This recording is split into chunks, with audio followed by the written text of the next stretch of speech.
जय हिंद दोस्तों हम लोग सीटेट 2022 के लिए मैथ्स कंप्लीट कर रहे हैं, जिसके अंतर्गत अभी तक हम सीटेट के जो पुराने पेपर हुए थे उनमें जो मैथ्स के क्वेश्चन आए थे उन्हें डिस्कस कर रहे थे। अब दोस्तों सीटेट का एग्जाम सिटी दिखाने लगा है, ठीक है।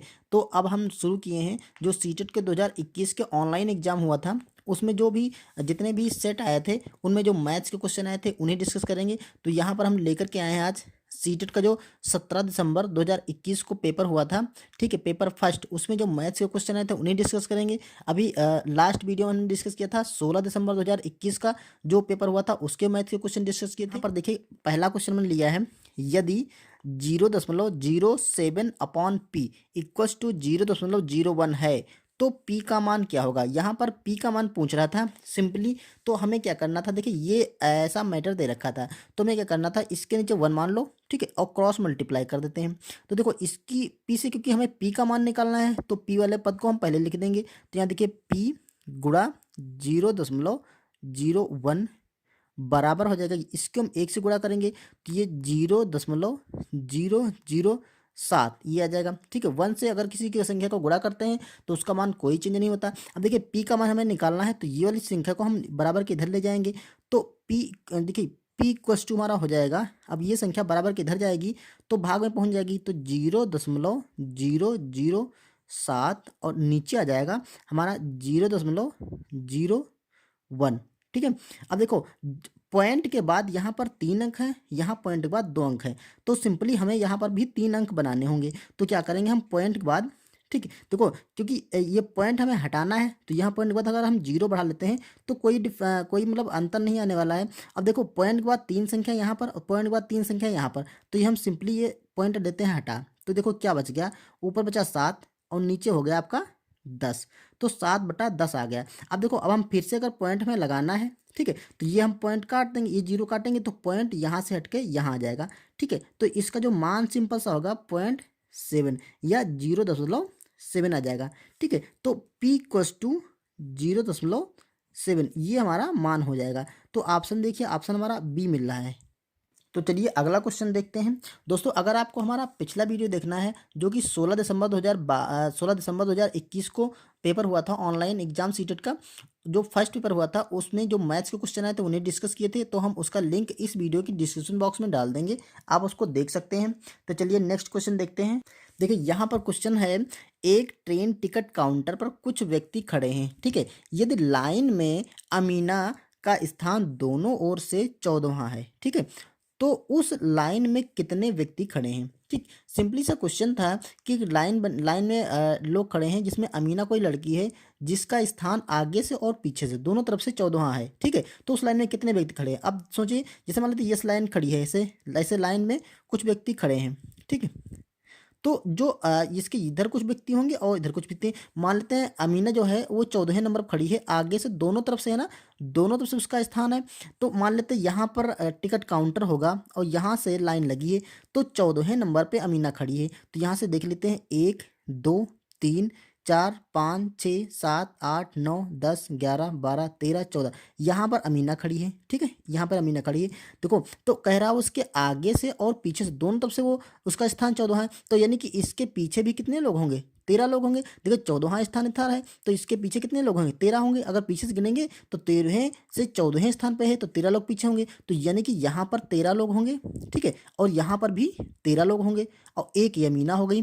तो टोटल लोगों की संख्या पूछ रहा था तो सिंपली से ऐसे निकाल सकते हैं, 13 दूनी 26 और एक अमीना थी तो 27 लोग हो जाएंगे, ठीक है। तो 13 और 13 26 एक 27, तो जो लोगों की संख्या होगी टोटल उस लाइन में खड़े हैं उनकी संख्या 27 होगी। तो ऑप्शन नंबर हम बी निकाल लेंगे। दोस्तों आसान सा क्वेश्चन था, ठीक है, क्योंकि दोनों तरफ से का 14वां स्थान था तो उसके पहले भी 13 लोग होंगे, उसके बाद में भी 13 लोग होंगे। ऐसे आप इसको करने की जरूरत नहीं, बस सिंपल सा लॉजिक लगाएंगे, 13 पहले होंगे 13 बाद होंगे, ठीक है। तो 13 13 26 और एक वो 27 लोग हो जाएंगे। ओके, तो चलिए नेक्स्ट क्वेश्चन देखते हैं।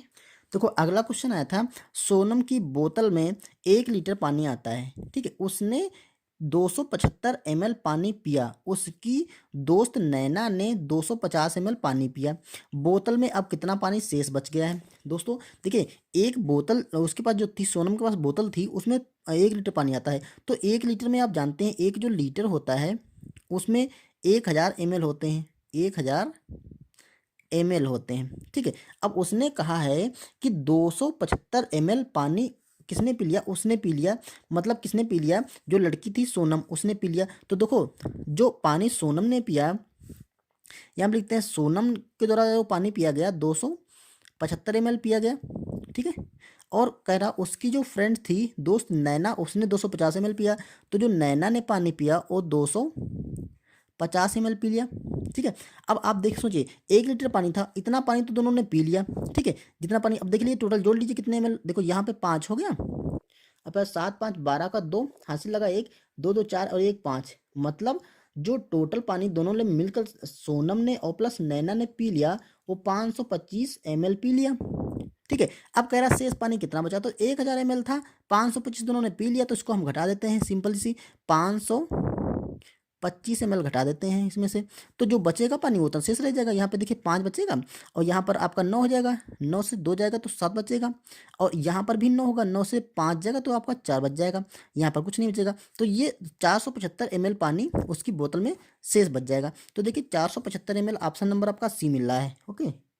देखिए एक क्वेश्चन, अगला जो क्वेश्चन आया था वो ये था, करीम फूल खरीदने गया, उसने 2 रुपए के 4 सिक्के, 20 रुपए के 2 नोट और 100 रुपए के 3 नोट दुकानदार को दिए, ठीक, इतने रुपए उसने दुकानदार को दिए। अब यदि फूलों का मूल्य 335 रुपये था तो उसे कितनी राशि वापस मिलेगी, ठीक है। उसने दुकानदार को जितने रुपए दिए, अब कह रहा दुकानदार उसको कितने रुपए वापस किए, जबकि 335 रुपये के वो फूल थे, ठीक है। तो देखो उसने 2 रुपए के 4 सिक्के, तो टोटल रुपए हम जोड़ लेते हैं, ठीक। उसके बाद देख लेते हैं वो जो रुपयों की संख्या टोटल होगी उसमें से 335 रुपये हम घटा देंगे, तो जितने बचेंगे उतने दुकानदार काट के उसे वापस कर देगा। देखो 2 रुपए के 4 सिक्के थे, तो 2 रुपए के सिक्कों की संख्या कितनी थी, 4, तो ये 2 रुपये कितने हो जाएंगे, 4 दूना 8, ये हो गया आपके 8 रुपये, ठीक है। और फिर कह रहा है 20 रुपए के 2 नोट थे, तो 20 रुपए के, यहाँ पे देखिए 20 रुपए के नोटों की संख्या कितनी थी, 2, तो ये हो जाएंगे आपके 40 रुपए, ठीक है। तो ये 40 रुपए, और 100 रुपए के 3 नोट थे, ठीक है। तो 100 रुपए के उसके पास उसने जो नोट दिए थे वो 3 नोट थे, तो इनकी संख्या हो जाएगी 300 रुपये, ठीक। इतने तो उसने दुकानदार को रुपए दिए, ठीक। तो हम जोड़ लेते हैं उसने दुकानदार को कितने रुपए दिए, ये देखिए यहाँ पर 8 आएगा, यहाँ पर 4 आ जाएगा, यहाँ पर 300, तो 348 रुपये उसने दुकानदार को दिए।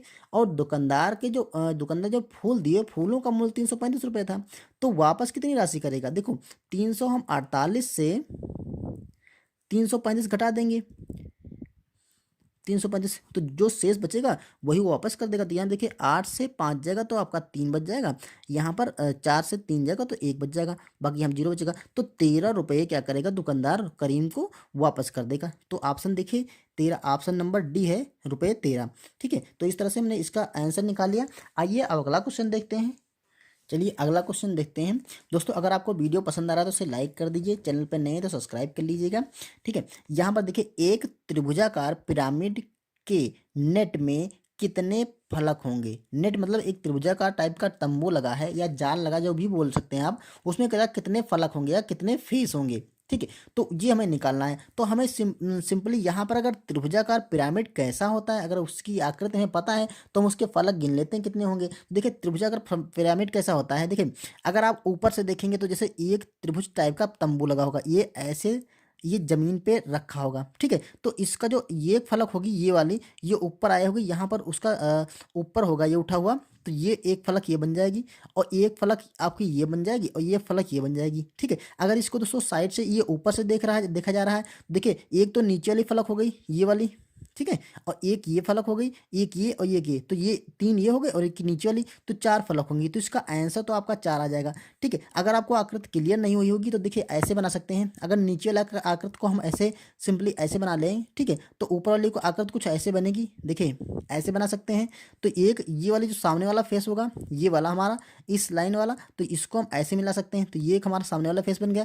एक जो इधर साइड में बन रहा है तो ये वाला फेस ये वाला बन जाएगा, ये वाला, ठीक है। और एक ये वाला जो इधर वाला बना है ये वाला, ठीक है। तो ये 3 फेस ये हो गए, एक सामने वाला और एक जो नीचे वाला फेस बना है ये, तो 4 फेस हो जाएंगे। तो आप ऊपर से देखेंगे तब भी इसको, क्योंकि ये 3 डायमेंशन आकृति है, ठीक है, तो इसको इतना हम लोग क्लियर नहीं कर सकते हैं, क्योंकि अगर 3 डायमेंशन आकृति आप ऐसे कर सकते हैं, एक समोसे को अगर आप रखें ऐसे करके कुछ, ठीक है, तो ऐसे करके वो समोसा जो खड़ा होता है ना, तो इस टाइप से कुछ आकृति जो नहीं आपकी पिरामिड, सॉरी जो पिरामिड होता है कुछ इस टाइप की आकृति आपकी बन जाएगी। तो आप इस क्वेश्चन को त्रिभुजाकार पिरामिड होगा, उसके 4 फलक होंगे, एक ये वाला, ठीक है, और एक ये वाला, और एक ये वाला, ये 4 हो गए, और एक नीचे जो रखा होगा जमीन पे, ठीक है, तो एक वो हो जाएगा। तो इस तरह से इसके 4 फलक होंगे। ओके, तो चलिए नेक्स्ट क्वेश्चन देखते हैं। देखिए जो अगला क्वेश्चन था वो ऐसा कहा था, निम्नलिखित में कौन सा सही है। इसमें कह रहा है कौन सा सही है, वो हमें ऑप्शन सेलेक्ट करना था। तो इसमें जो मानक दे रखा है, देखिए 1 किलोमीटर बराबर 100 मीटर, ठीक है, 1 मीटर बराबर 10 सेंटीमीटर और 1 सेंटीमीटर बराबर 10 mm। तो हमें अगर मीटर, सेंटीमीटर और किलोमीटर में कितने मीटर, कितने सेंटीमीटर, कितने किलोमीटर होते हैं, अगर इसका नॉलेज है तो हम आसानी से कर सकते हैं। तो देखिए आपको हम बता दें, जो 1 किमी होता है उसमें होते हैं 1000 मीटर। ये हमें सबको पता होगा ये, ठीक है। और ये अगर 1 मीटर होता है तो उसमें होते हैं 100 सेंटीमीटर, ये भी हमें आसानी से पता होगा। और जो 1 सेंटीमीटर होता है उसमें होते हैं 10 मिलीमीटर, या उसको बोलते हैं, ठीक है। तो ये 3 पैमाने हैं, इन्हीं के आधार पर ये सारे ऑप्शन दे रखे हैं। तो आइए अब देख लेते हैं। देखो 1 किलोमीटर बराबर 100 मीटर, ये तो बिल्कुल गलत है, यही हमारा गलत हो गया। तो आगे के सही होंगे तब भी हमारा ये ऑप्शन गलत है। देखिए यहाँ पर 1 मीटर बराबर 10 सेंटीमीटर, ये भी गलत है। 1 सेंटीमीटर बराबर 10 ये सही है, लेकिन इससे नहीं, हमें जब तीनों सही होंगे तभी माना जाएगा। तो ये तो हमारा ऑप्शन नहीं हो गया, ठीक है। कौन सा सही पूछ रहा था, तो ये तो हमारा गलत हो गया, ठीक। अगला देखते हैं, 1 किलोमीटर बराबर 1000 मीटर, ये तो सही है, 1 किलोमीटर 1000 मीटर। अब 1 मीटर बराबर 100 सेंटीमीटर, ये भी सही है, लेकिन यहाँ पर दे रखा है 1 सेंटीमीटर बराबर 100 ठीक, 100 तो ये हमारा गलत है, इसलिए हमारा ये ऑप्शन भी गलत हो गया। दोस्तों हमें इसके ऐसे क्वेश्चनों को हमें सारे ऑप्शन ध्यान से पढ़ना चाहिए, क्योंकि अक्सर होता क्या है, हम 1-2 यहाँ पे ऑप्शन पढ़े, अच्छा ये सही है, ये सही है, इसका मतलब ये सही होगा, हमने लगा दिया, आगे ऑप्शन नहीं देखा जल्दी के चक्कर में, तो हमारा सवाल गलत हो जाता है, ठीक है। अब देखिए यहाँ पर सिर्फ ये गलत था, बाकी इसमें 2 सही थे, तो ये हमारा गलत हो गया। अब आप अगला देखते हैं, यहाँ देखो 1 किलोमीटर बराबर 1000 मीटर, ये तो सही है।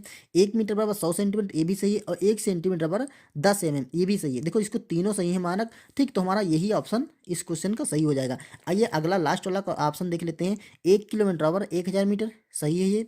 1 मीटर बराबर 10 सेंटीमीटर, ये गलत है, यहाँ पर एक गलत है ना। 1 सेंटीमीटर बराबर 10 ये भी सही है, तो हमारे ये गलत है, अतः ये हमारा ऑप्शन गलत हो गया। तो ऑप्शन नंबर हम सी लगा देंगे। ओके दोस्तों, अगला को जो क्वेश्चन था वो पैटर्न के आधार पर था। दे रखा था, पैटर्न का अवलोकन करें और खाली स्थान भरें। इस पैटर्न का हमें अवलोकन करना था, ध्यान से पढ़ना था, और उसका खाली स्थान जो यहाँ पर ये दो खाली स्थान दे रखे हैं, इन्हें दे रखा था कौन सा यहाँ पे ऑप्शन फिट हो रहा है। तो आइए देखते हैं। देखो यहाँ दे रखा 1 2 3 4 और आगे दे रखा 10। तो यहाँ पे देखो 1 + 2 + 3 + 4 बराबर 10। तो देखो पैटर्न कैसे चला, 1 फिर इसका 2 फिर 3 फिर 4 फिर इन सबको जोड़ दिया गया तो आया 10। अब अगला देखते हैं, ये देखो 1 नहीं है, 2 से शुरू हुआ है, 2 3 4 5 और इन सबको जोड़ दिया तो 5 और 2 7 3 10 और 4 14, तो 14 आ गया, ठीक है। अब अगला पैटर्न क्या होना चाहिए, 1 से शुरू हुआ, फिर 2 से शुरू हुआ, फिर यहाँ पे 3 से शुरू हो रहा है, ठीक है। तो यहाँ पे 3 से सीरियल नंबर चलेगा, 4 5, तो यहाँ पे क्या आ जाएगा, यहाँ पे आएगा आपका 5, यहाँ पर 6। अब यहाँ पर जोड़ के लिख दीजिए तो क्या आएगा, देखो 4 और ये देखिए 3 और 4 7 7 5 12 12 6 18। तो यहाँ पर जो होगा वो 18 आ जाएगा, ठीक है। तो यही हमारा इस क्वेश्चन का आंसर हो जाएगा। आइए पैटर्न अगला देखते हैं। यहाँ पे देखो 3 आया था, यहाँ पर 4 से शुरू हुआ, 4 5 6 7 और इनको जोड़ दिया 7 4 7 4 11 और 11 5 आपका हो जाएगा 16 और 16 6 22, ये भी सही हो रहा है। तो हमारा 5 और 18 ऑप्शन सही हो जाएगा। तो 5 और 18 कौन सा, देखिए देखिए ये दे रखा ऑप्शन नंबर सी, 5 और 18। तो हम ऑप्शन नंबर इसमें सी सिंपली टिक कर देंगे। आइए अगला क्वेश्चन देखते हैं। अगला क्वेश्चन आया था, अक्षर एच में सममिति रेखाओं की संख्या होगी। इसमें सममिति रेखाओं की संख्या क्या होगी दोस्तों, इस टाइप का क्वेश्चन हमने कई सारे पेपर में देखा है, ठीक आया हुआ है सममित रेखाएं। तो आपको ये क्लियर होना चाहिए कि सममित रेखाएं क्या होती हैं। दोस्तों सममित रेखा क्या होती है, एक ऐसी लाइन होती है, इसको अंग्रेजी में सिमेट्री लाइंस बोलते हैं। सममित रेखा एक ऐसी रेखा होती है जो किसी भी आकृति को अगर हम काट दें, किसी भी आकृति को बीच से काट देंगे तो दोनों उसके फलक बने या दोनों जो पार्ट बने वो एक जैसे दिखने चाहिए। जैसे देखिए सिंपली आपको हम बता दें, जैसे ये है आपका वृत्त या सर्किल, इसको अगर हम बीच से ऐसे काट दें तो जो ये पार्ट बन रहा है और ये पार्ट बन रहा है, दोनों देखो सेम, दोनों एक ही जैसे, ये जैसा जैसा पार्ट ये दिखेगा, ऐसा पार्ट ये दिखेगा, तो इसको बोल सकते हैं इसकी एक सममित रेखा है। ठीक, दूसरा जैसे आपको हम दे दें कोई दे देते हैं, जैसे ये सिंपली एक आयत है। ठीक, आयत है, तो इसको अब हम काटें, ऐसी जगह से काटें कि दोनों एक जैसे दिखें। तो अगर हम इसको बीच से ऐसे काट दें, देखिए जैसा पार्ट ये बन रहा है वैसा पार्ट ये बन रहा है, ये तो क्लियर है। अगर हम इधर से काट दें तो जैसा पार्ट ऊपर बना है ये वाला, ठीक है, ऐसा ही पार्ट नीचे बना है, तो इसकी दो सिमेट्री लाइन हो गई या दो सममित रेखाएं हो गई। ठीक, अब देखिए अगर हम इसी आयत को हम ऐसे काट देते हैं, तो जैसा पार्ट यहाँ बना है ऐसा ऊपर नहीं बना, क्योंकि ऊपर का कोना ऐसे निकला है, नीचे का कोना ऐसे, या इसको अगर पलट देते हैं तो ये कुछ ऐसे बनेगा, ये कुछ ऐसे बन जाएगा, तो ये एक जैसी आकृति नहीं बन पाई, तो ये सममित रेखा इसकी नहीं होगी। जैसे अगला ले लेते हैं, मान लेते हैं सपोज दैट एक क्वेश्चन है, एक कोई अक्षर है ए, ठीक है, ए बना है इसे। अब इसको हम कहीं से काटें, जैसे इसको हम खड़ा खड़ा ऐसे काट दें, तो देखो जैसी आकृति इधर बन रही है ऐसी ही आकृति इधर बन रही है, तो ये एक सममित रेखा है। लेकिन अगर इसी ए को अगर हम 20 से काट दें, ठीक है, 20 से काटें, तो देखिए ऊपर का भाग ऐसे बन रहा है, नीचे का भाग ऐसे बन रहा है, तो ये इसकी सिमेट्री लाइन नहीं है। उम्मीद है दोस्तों सिमेट्री लाइन आपको क्लियर हो गई होगी। ठीक है, ऐसी ऐसी लाइन जिससे किसी आकृति को अगर हम काट दें, ठीक है, या वहाँ से उस आकृति को बांट दें, तो दोनों पार्ट उसके एक जैसे दिखने चाहिए। ठीक, अगर एक जैसे पार्ट नहीं दिख रहे हैं तो उसकी सममित रेखा नहीं है। ठीक, तो यहाँ पर दे रखा है अक्षर एच। अब एच को ऐसे दो भागों में काटा गया है कि उसकी सममित रेखा बन जाए। अब देखो उसको कितनी देर से काटा जा सकता है, यहाँ देखिए एच ऐसे दे रखा है। ठीक है, अब इसको कैसे काटें कि एक तो हम देखो अगर बीच से यहाँ से ऐसे काट देते हैं, ठीक है, तो देखिए जैसा ऊपर का भाग बनेगा वैसा ही नीचे का भाग बनेगा, तो एक तो ये हो गई इसकी सिमेट्री लाइन। ठीक, दूसरा अगर एच को हम ऐसे काटते हैं, खड़ा खड़ा काटते हैं, ठीक है, अगर हम खड़ा खड़ा काटते हैं तो देखो यहाँ से अगर हमने काटा तो एक लाइन ऐसी बन गई, एक लाइन ऐसी बन गई, जैसा पार्ट इधर बना है वैसा ही पार्ट इधर बना है, तो एक ये भी इसकी सिमेट्री लाइन बन जाएगी, दो लाइनें बन गई, तो यही इसका दो आंसर हो जाएगा। और एच को हम किसी तरह से नहीं काट सकते हैं कि एक जैसी आकृति बने। अगर एच को हम ऐसे काटते हैं, ठीक है, तो ये देखो कुछ अलग तरह की आकृति बन जाएगी, इधर कुछ अलग तरह की आकृति बन जाएगी, तो ये सिमेट्री लाइन इसकी नहीं होगी। तो इसका ऑप्शन हम 2 यानी कि ऑप्शन नंबर सी टिक कर देंगे। ओके, आइए अगला क्वेश्चन दोस्तों देखते हैं। आसान सा क्वेश्चन था, एक विषम बाहु त्रिभुज में होती हैं, क्या होती हैं, यहाँ देखिए भुजाएं दे रखी हैं। तो एक विषम बाहु त्रिभुज में क्या भुजाएं होती है, कह रहा तीन समान भुजाएं होती हैं, दो समान भुजाएं होती हैं, तीन असमान भुजाएं होती हैं और दो समान कोण होते हैं। तो दोस्तों पहले अगर आपको विषम बाहु त्रिभुज पता है कैसा होता है, तो आप तुरंत इसका ऑप्शन टिक कर सकते हैं। ऑप्शन नंबर इसका सी होगा, तीन असमान भुजाएं होती हैं। लेकिन अब विषम बाहु क्या होता है दोस्तों, विषम बाहु इसके नाम से ही मतलब है कि विषम मतलब जिसकी सारी बाहु मतलब भुजाएं, जिसकी सारी भुजाएं समान ना हो या सारी भुजाएं असमान हो। तो अगर त्रिभुज होता है, ठीक है, तो त्रिभुज होता है तो उसकी तीन लाइनें होती हैं, तो इसका कहने का मतलब विषम बाहु उसकी जो भुजाएं हैं, तीनों भुजाएं उसकी विषम है मतलब असमान है। ठीक है, उसकी एक भी भुजा बराबर नहीं, या ऐसा कह सकते हैं तीनों भुजाएं उसकी बराबर नहीं होती हैं। ठीक है, तो देखिए जैसे ये मान लेते हैं 3 सेंटीमीटर है और ये है 4 सेंटीमीटर और ये है 5 सेंटीमीटर। तो देखिए ये तीनों भुजाएं अलग अलग लंबाई की हैं, यानी कि बराबर नहीं है, मतलब समान नहीं है, तो ये एक क्या होगा, विषम बाहु त्रिभुज होगा। तो यही इसमें था, तीन असमान भुजाएं होती हैं, ये तो सही है। अब देखिए तीन समान भुजाएं नहीं हो सकती हैं। तीन समान भुजाएं किसकी होती हैं, जो समबाहु त्रिभुज होता है। सम मतलब समान, बाहु मतलब भुजा वाला त्रिभुज, तो जिसकी भुजाएं सारी समान होती हैं वो समबाहु त्रिभुज होता है। अगर ये देखा दो भुजाएं समान होती हैं तो दो भुजाएं इसकी समान नहीं होती दोस्तों, जो दो भुजाएं उसकी समान होती है जो एक सम द्विबाहु त्रिभुज होता है, जिसकी ये वाली भुजा समान होती है, ये भुजा बराबर नहीं होती है। ठीक है, और समबाहु कुछ इस टाइप से होता है जिसकी सारी भुजाएं समान होती है, और विषम बाहु ऐसा होता है जिसकी कोई भी भुजा बराबर नहीं होती, जैसे ऐसे बना लिया, ऐसे बना लिया और ऐसे बना लिया। ठीक है, तो कोई भुजा बराबर नहीं है। और कह रहा दो समान कोण होते हैं, तो जब भुजाएं समान नहीं है तो कोण भी समान होने का चांस नहीं है, तो इस तरह से हम ऑप्शन नंबर इसका सी लगा देंगे। ओके, तो दोस्तों ये तो कुछ क्वेश्चन जो कि सीटेट के 17 दिसंबर 2021 के एग्जाम में जो ऑनलाइन एग्जाम होता है उसमें पूछे गए थे। ठीक है, तो चलिए अगले वीडियो में हम डिस्कस करेंगे जो 18 दिसंबर 2021 को ऑनलाइन एग्जाम हुआ था सीटेट का, उसमें जो मैथ्स के क्वेश्चन आए थे उन्हें डिस्कस करेंगे। तो चलिए मिलते हैं नेक्स्ट वीडियो में, तब तक के लिए थैंक यू।